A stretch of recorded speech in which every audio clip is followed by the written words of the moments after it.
બનાસકાંઠા જિલ્લાના ડીસા ખાતે આવેલા પંચશીલ વિદ્યાલય ખાતે આજે ડીસાવાળા રોહિત સમાજ શૈક્ષણિક વિકાસ ટ્રસ્ટ દ્વારા સ્વૈચ્છિક બ્લડ ડોનેશન કેમ્પનું આયોજન કરવામાં આવ્યું હતું। ગાયત્રી વોલન્ટરી બ્લડ બેંકનો મોટા પ્રમાણમાં સહયોગ રહ્યો હતો।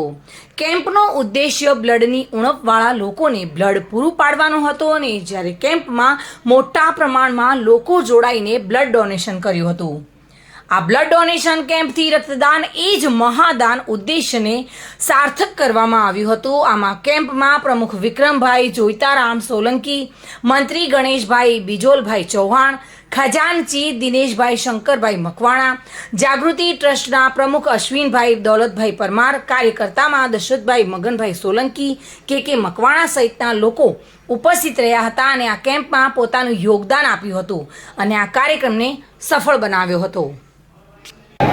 विक्रमभाई जोताराम सोलंकी अजापुरा ડીસાવાળ રોહિત સમાજ શૈક્ષણિક વિકાસ ટ્રસ્ટના પ્રમુખ તરીકે અમારું જે આ પ્રથમ કાર્ય છે શૈક્ષણિક વિકાસના કાર્ય સાથે સાથે બ્લડ ડોનેશન કેમ્પ રાખી અને સમાજની જે કેટલીક વાર જરૂરિયાત હોય છે અને જરૂરિયાતમંદ દર્દીઓને બ્લડ ઉપલબ્ધ કરાવી શકાય એ હેતુથી આજરોજ પંચશીલ વિદ્યાલય મુકામે ગાયત્રી લેબોરેટરીના સહયોગથી આ કેમ્પનું આયોજન કરવામાં આવ્યું હતું, જેની અંદર સમાજના 100 કરતાં વધારે જે મુરબ્બી વડીલ ભાઈઓ બહેનોએ આજરોજ આ દાન કરી અને એક મહામૂલું સંભાળનું સમાજ સમક્ષ રજૂ કર્યું છે।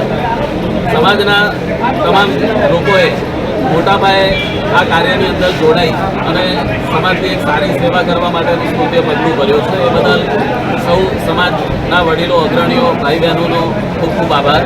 હું વિક્રમભાઈ ચિરાગ શ્રીમાળી સાથે bureau report, today Gujarati news.